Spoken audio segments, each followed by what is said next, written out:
Now, don't misunderstand me. The development of BRICS and the potential expansion of BRICS is a good thing, or can be a good thing. No question about it. But we have to understand that this is not something that the global business and investment community is alarmed by, or something that has taken them by surprise. They've been anticipating the shift to the east and to the south for a long time, and they have facilitated it. And they are facilitating it. I mean, people like Joseph Sullivan, former economic advisor to the White House, has also advised the new development bank, the BRICS Bank, and has promoted the idea of BRICS creating their own currency.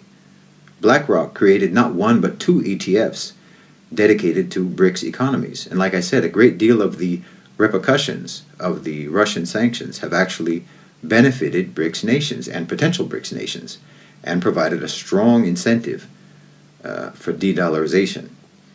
The Ukraine war has really been a vehicle for accelerating this process, this global economic shift away from Europe and away from the West.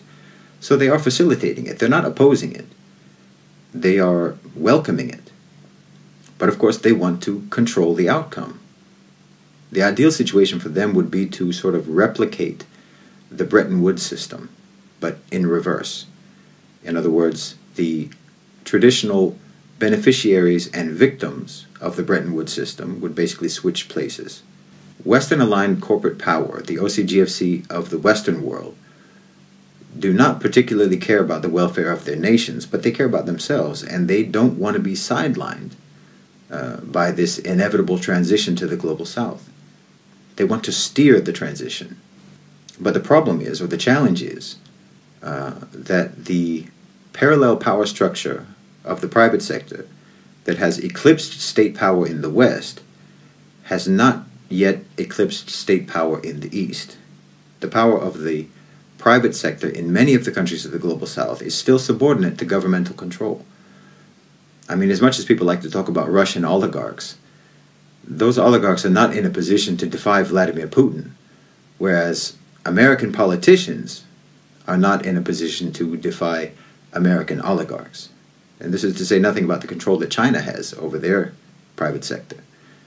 Business and government are interwoven everywhere in the world, but the relationship between politicians and business outside of the West tends to be more dictated by the state than by the private sector. Whereas in the West, particularly in the United States, government has become little more than an instrument of business. So this poses a challenge for Western-oriented owners and controllers of global financialized capital. The fact that most of these countries in the global south still deeply believe in nation states, and the fact that the way their governments function is largely drawn from old traditional hierarchical structures and concepts of status and authority, like say in the GCC countries. There are entrenched cultural factors that make them resistant to subordination, not to mention political factors. I mean, many of them don't have the same vulnerability that Western politicians have in terms of continuously campaigning for re-election, so they're not as easily bribed through political donations. The corruption that they engage in the global south tends to be for the purpose of increasing their power, not for the purpose of being bought off in order to abdicate their power. And they do, to one extent or another, actually do care about what their populations think about them. I mean, when you have a deeply unpopular leader in the global south, it's usually a reliable indicator that they are Western puppets. The companies of the global south, the OCGFC of the global south, are also not quite as a-nationalistic as their counterparts in the global north and in the west. There's still a sense of national pride among the business leaders in the global south. They have some residual traditional values from their societies and from their cultures that make them care about their nations to one degree or another. And of course, they're capitalists, they're ambitious, and they would like to be shot callers in their own countries and in their own regions. So this is not going to be easy for Western-oriented owners and controllers of global financialized capital to manage. But they believe they can, and they are certainly going to try. But this is why I think it's important for us to understand that BRICS does not constitute an uprising against the West. If you don't know what kind of a fight you're in, then you won't know how to fight to win. And it is a fight for sure, but it's not that kind of fight. If you think it's that kind of fight, like a rebellion against the West, then you're going to be anticipating, assassinations and wars and invasion in order to stop BRICS. But I don't think that that's what you have to be worried about. What you have to be worried about is help. You don't have to be worried about armies. You have to be worried about consultancy firms. You have to worry about Western companies suddenly flashing huge injections of FDI at you and the promise of them creating jobs in your country. And obviously you have to worry about loans. Look, the independence and sovereignty that the BRICS project promises is not going to be derailed by political assassinations or military invasions. It will be by contracts and agreements. It won't be by war, but by treaties. It won't be by opposition. It will be by assistance.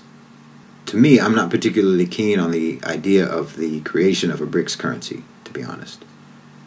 I don't see why countries can't just trade in their own national currencies. Or for that matter, if you want to think about creating alternative currencies specifically for cross-border trade, why not think about regional currencies, like a currency for ASEAN, or for the OAU, or for the OAS?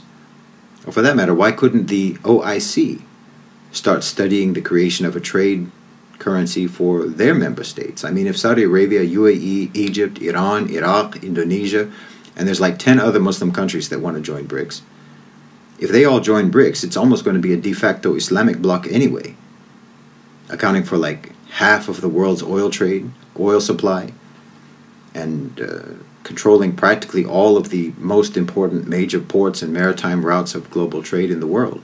It would make sense at that point to initiate greater integration between members of BRICS, coordinated monetary policies, and potentially then their own trade currency.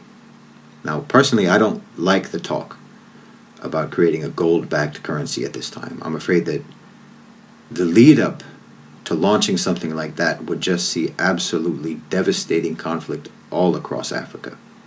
It sounds great in the abstract, but if everyone knew that there was going to be a gold-backed trade currency, I think that violence and destruction would descend on Africa from all sides in a desperate bid to pillage their gold. It wouldn't be a gold rush, it would be a gold genocide. So for now, I completely support de-dollarization, but I would like to see every country trading in their own currency for the time being, and to focus on developing regional cohesion and monetary coordination with other Global South trading partners. Look, you're in a position now to set terms. Goldman Sachs didn't come up with the idea for BRICS for no reason. It was because of necessity. The West is declining. The Ukraine war is accelerating that decline. Pivoting to the South and to the East is the only thing they can do. If you decide to shut them out, or if you decide to impose capital controls, tariffs, restrictions, and so on, there isn't much they can do about it. They can't afford to destroy two hemispheres, and they can't salvage the one that they're in. The last thing that they want is for BRICS or any other collection of Global South economies to take control of this transition. They're not going to fight the transition itself. They're going to fight over who gets to manage it. They want it to conform with the neoliberal program, but they don't really have the muscle to force you to do it that way.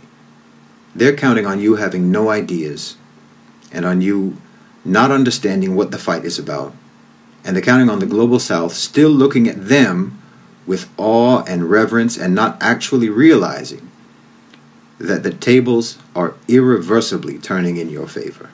When slavery was abolished in the United States, the slave master approached his former slaves and invited them to continue working on the plantation for a meager wage because he realized that he had no future without them, and he expected them to have no idea what else to do with their freedom. Well, that's what's happening when multinationals and investors come to your country from the West today.